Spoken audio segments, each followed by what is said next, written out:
So I've just popped out of the shower and I've realised something that I really want to do, and that is start for tomorrow. There's a lot of things I want to get done tomorrow, like go on a run, finish off some coursework, and obviously go out with my friends and do some stuff for that. Now, what I used to do was let these thoughts just fester in my mind and not do anything about them and be left in a sort of analysis paralysis. But what I've started to do is transform it into a to-do list. So I have here handy little post-it notes, a pen, and we're just going to talk about why this is so effective. Now, excuse the fact that my desk is an absolute mess at the moment. I did write on my to-do list that I was going to sort it out, by the way. But I'm just going to get stuff written down.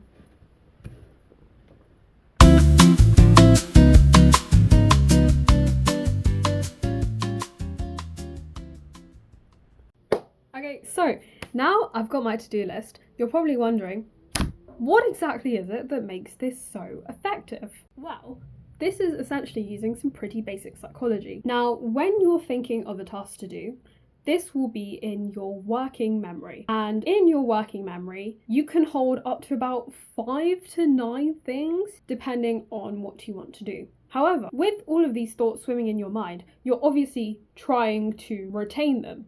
And this causes mental fatigue. Essentially, when you write something down in a list, you are partaking in cognitive offloading, where what's in your working memory goes down onto a sheet of paper. That way you don't have to spend any effort trying to recall it. That is because past you spent that effort trying to recall what it is that you wanted to do. Another reason why techniques such as writing to-do lists are so useful is because they utilize a technique known as the Zeigarnik effect. Put simply, writing down tasks and finishing them gets rid of mental space, and so you can focus on them. So the satisfaction that comes with ticking something off or crossing something off of your to-do list helps to declutter your mind because you're not spent thinking about it, and you would have split it up into manageable chunks. There is, of course, the risk of writing a to-do list wrongly. So what does that entail? It might be putting too much onto a single day, or having tasks that are incredibly vague. Now, how do you prevent this from happening? You want to have a think about how long said task is going to take you. Will it take you 5 minutes? Will it take you an hour? I don't know. You're the one who wrote the list, okay? Not me. But just make sure that if you have put something on the list, it's fairly actionable and something that will take a while.